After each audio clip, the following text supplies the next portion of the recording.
The second 11, I think, is good enough to finish top 8 in the Premier League. The first 11, and I'll be careful, I'm trying to hold myself back from saying this because we still are early days. But there's no reason why, with this being the most open Premier League season for a very, very long time, that Chelsea can't still believe or start to believe, say after Christmas, if they have a good run from now to Christmas, that they are title challengers. And I don't think anyone would have been saying that at the start of the season. Could they be favourites, Robbo, now? Mendy has revitalised the defence along with Thiago Silva. He's in the running for the Golden Glove come the end of the season already. He's one clean sheet shy of matching Kepa for the entirety of last season. They're scoring goals for fun, seemingly, not only within the Premier League, but in the Champions League as well, with the 13 different scorers. Would you say they are the favourites now? I don't think you can take the favourites away from Liverpool or Manchester City until whoever finishes above those two will win the league without a shadow of a doubt.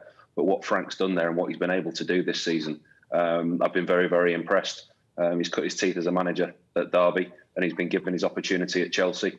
And he was given a free hit in the first season, with the transfer embargo. He was unable to sign players, and he was able to bring these young players in. But this transfer window, you've got to yet again credit the owner of Chelsea, who's back to yet another manager with millions of pounds. But I think Frank's made big decisions, and he's signed some top quality players. I think they've got the best squad that they've had there for a long, long time. I think there's a blend of youth and experience. I think he brought Thiago Silva in for a reason. He knew there was a problem defensively. And in goal as well, you could see that there was a problem with Kepa. And that was a sign of Frank really growing in stature as a manager. The club's paid 72 million for a goalkeeper. And it was a goalkeeper that he didn't want. And he had to make a decision, go to the board and say, look, you spent 72 million, but I want some more. I need another goalkeeper. He's done that. He's brought in Mendy, who's had a huge impact on the team. Him and Thiago Silva have had a similar impact, if you like, as Alisson and Van Dijk have had at Liverpool. And I think they really are serious contenders this year, yes, without a doubt.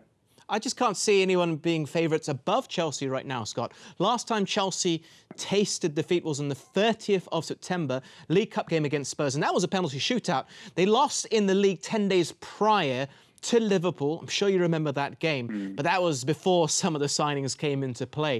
It looks like a completely different side now. Liverpool, the amount of injuries they're suffering right now, and City as well, with some of the surprising results we've seen from them this season. The Leicester game pops to mind. For Liverpool, the Aston Villa game pops to mind. I mean, are Chelsea the favourites once I put all that into play? Not no, I mean, you're right to mention it all. And I remember that Liverpool game. I did it with Astro, and there was so far apart, Liverpool and Chelsea. Liverpool was so much classier than Chelsea on that particular day. But you're right, times have changed in terms of, well, Mendy's come in, Silva's looking fit, the back five looks strong, Kante's protecting them there defensively as well. He's then giving them an extra opportunity to have an extra attacking midfielder. Giroud's scoring goals. Werner could be on 15 already. Tammy Abraham's playing well. And that's not even talking about the likes of Ziyech and Mount and all the other attacking wide players that Chelsea have. Listen, things are going really well at the moment. I still can't see anyone above Liverpool. If anybody finishes above Liverpool, they win the title. I said at the start of the season, I thought City would be desperate to kind of bounce back and show that they actually can be the team of 2 seasons ago. They've disappointed me in terms of their start. Liverpool have the injuries, and I think that may well disrupt them going forward. But at the moment, for me, it's still Liverpool.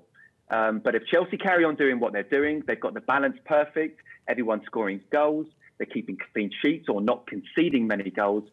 Look, at the moment, things couldn't be going better for Frank Lampard and Jody Morris.